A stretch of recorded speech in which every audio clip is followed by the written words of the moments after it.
A very good day to you. Welcome to Herman Manyora's YouTube channel this fine Sunday. My name is Jadel Kabero, joined by Herman Manyora for political conversations which I hope will help us create some sanity even as we are post this election. And yes, the hearings within the Supreme Court are done. We're just waiting for the report and the ruling by the Supreme Court judges. How are you doing, sir, today? Well, I'm good.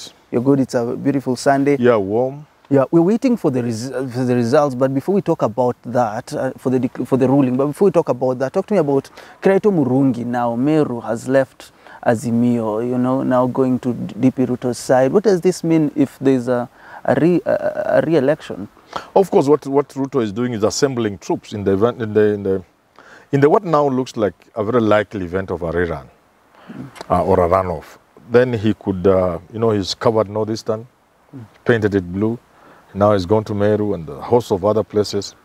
So it will really seem to be his strategy. And it can work for him. But that's not how politics always works. Okay. Politics is a game of dynamics, I've said many times. You know, Meru is a complex place.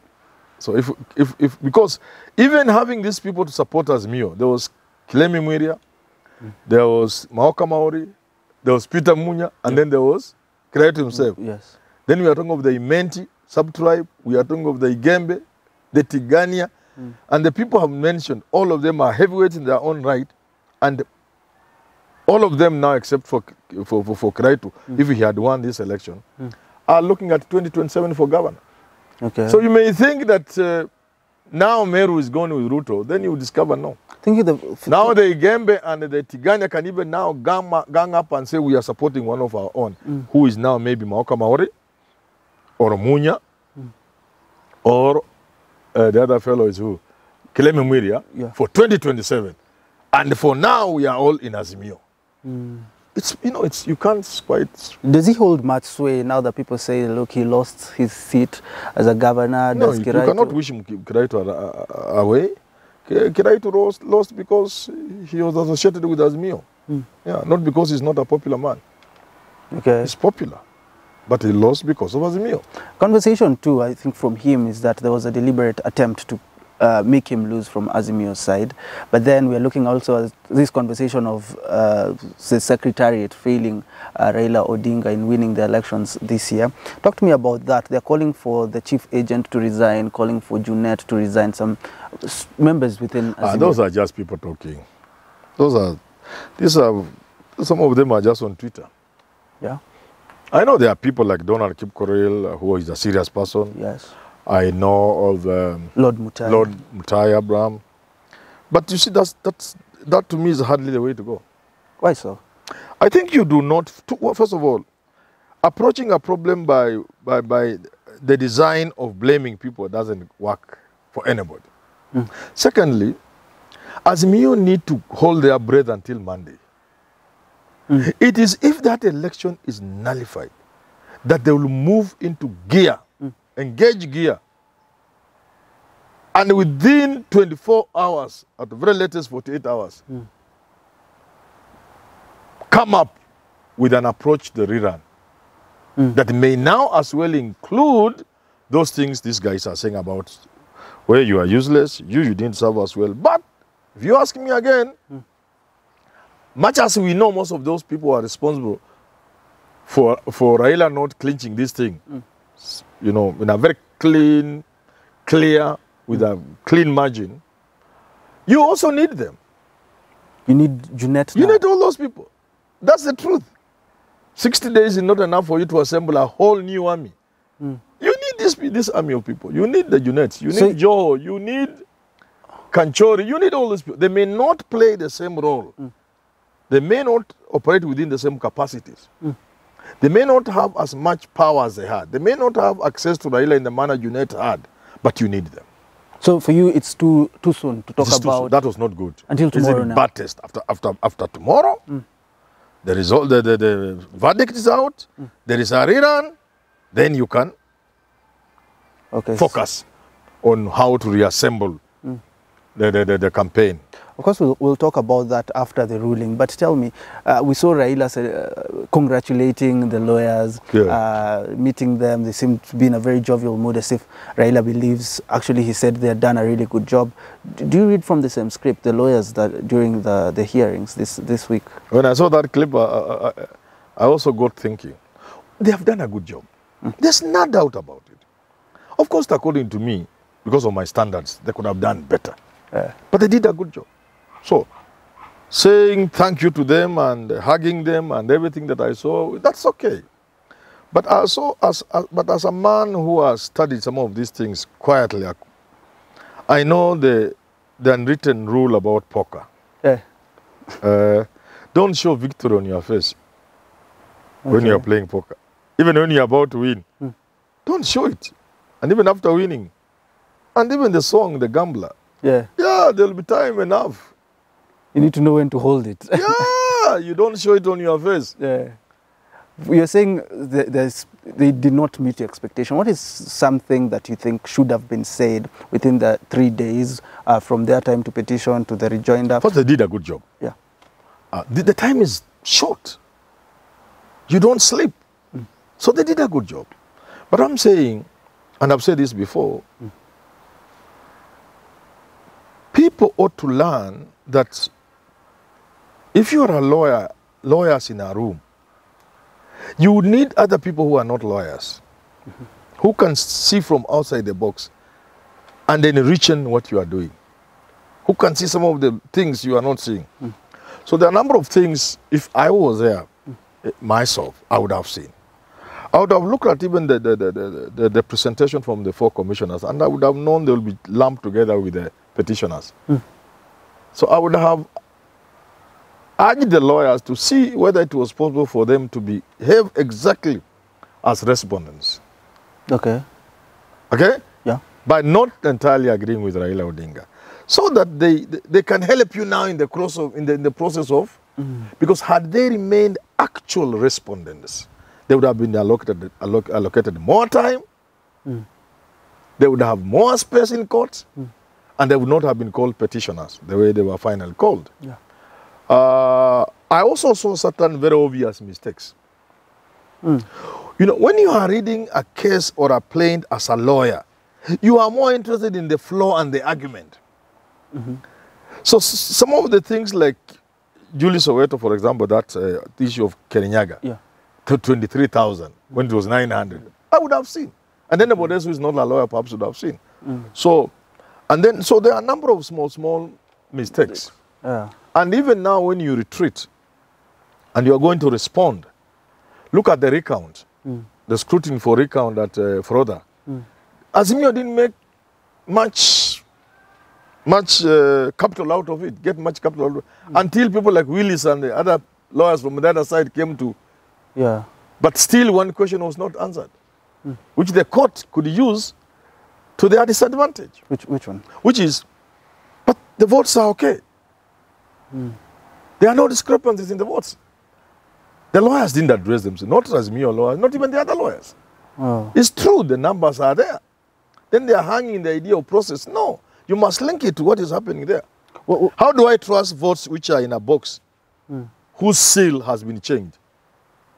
How do I trust votes in a ballot box whose seal has been tampered with or even removed? How do I trust votes in a ballot box which is open?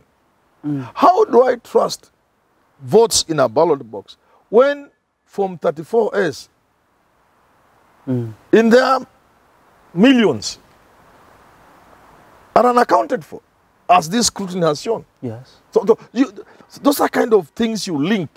So you don't leave it to the court, because the court can conveniently ignore that, because the court is seeing, but you are not making the court see. The court is supposed to be blind. So some of those loopholes, I'm saying, if they had people like Manyora and the rest around there, when we now leave, we are going to respond, I would be saying them until now, when you go there, say this, you go there, say this. But they did a good job. You told me you read the scrutiny report about three times, you've said. I read it at night. I slept at 2 o'clock. Is it enough, though, for the judges to consider nullifying this election? The report is not enough, but the report offers sufficient substance. for the courts. If it is not the only one, there must be other things also. For example, question number 8 was to do with whether the irregularities and illegalities are sufficient to change things quantitatively, to affect the outcome. Now, if you look at the percentage of the 34 A's that are lost, you can argue, yes, if these ones are out there, we don't know where they are.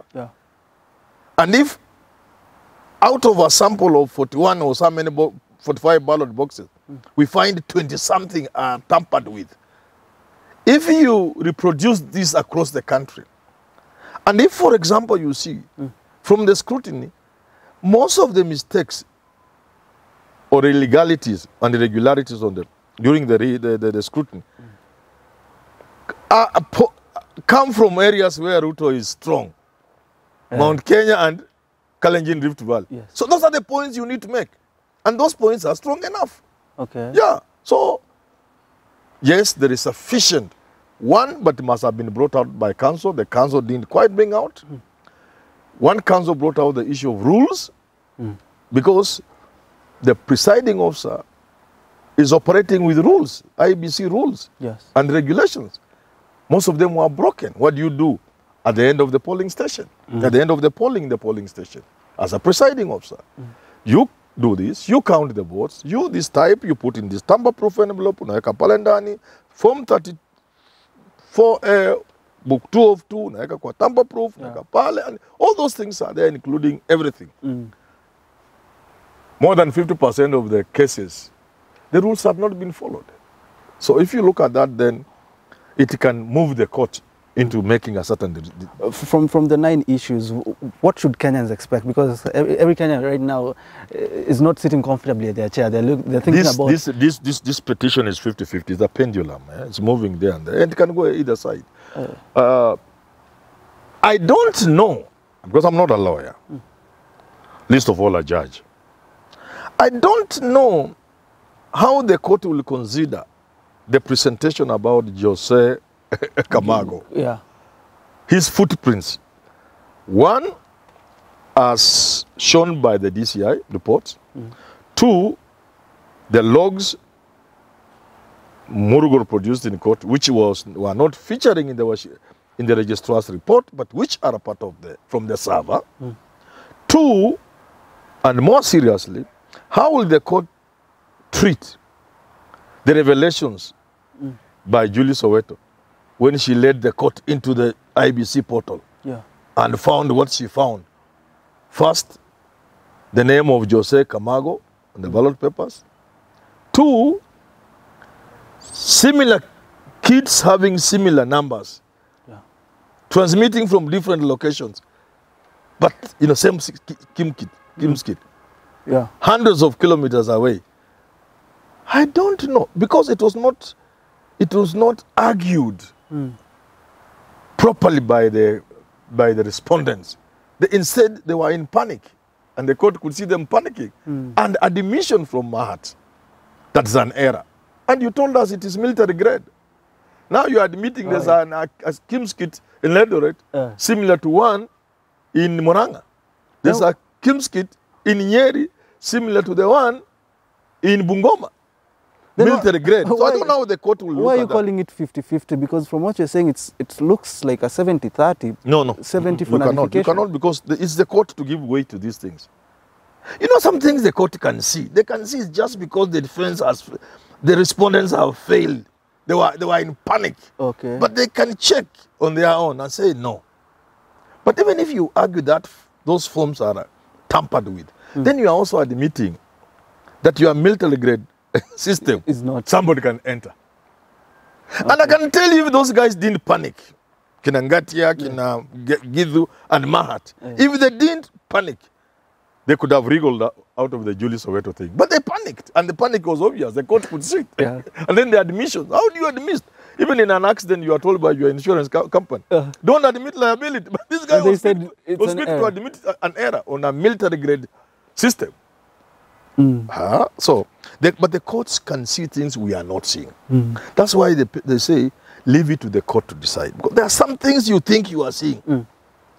But that's not what the court can see more than you from where they stand. The court stands like an eagle, can look down.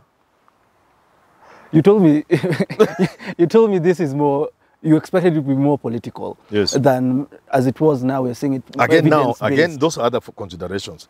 The court will have to address itself to the issue. And these issues were raised by Kindiki, indirectly, by Feroji Norji about the doctrine of necessity, which has been used badly throughout history, by Willis Otieno, telling the court, let's not act in fear.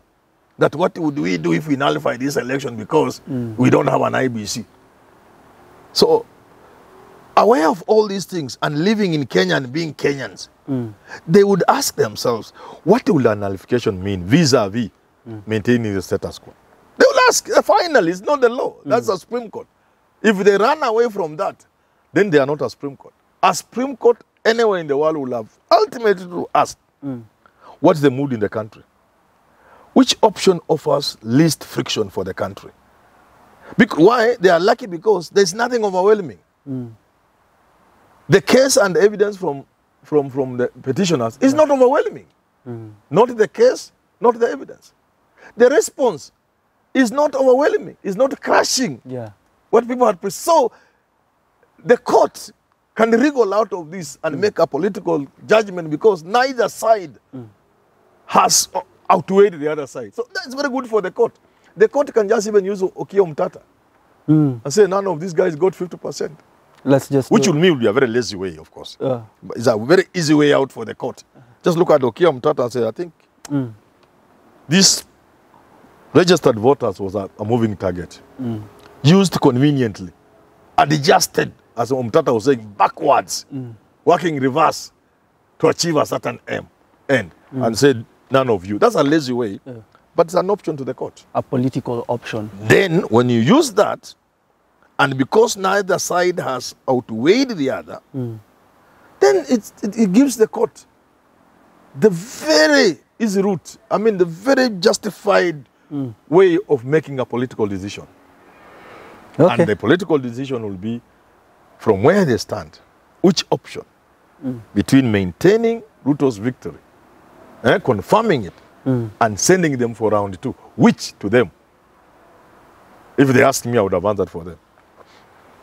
Thank you so much. I'm not going to ask you because they're not here too. Thank you so much for tuning in to these political conversations. It's going to say Jadel Kibera Live. I'm so grateful that you're supporting us in our live conversation, and also you're subscribing to Let's Talk Love. It's a new channel that we have. We're speaking about how to maintain peace in this country post this election so that we can build each other as a country. Until we do talk again, have yourself a lovely rest of your day.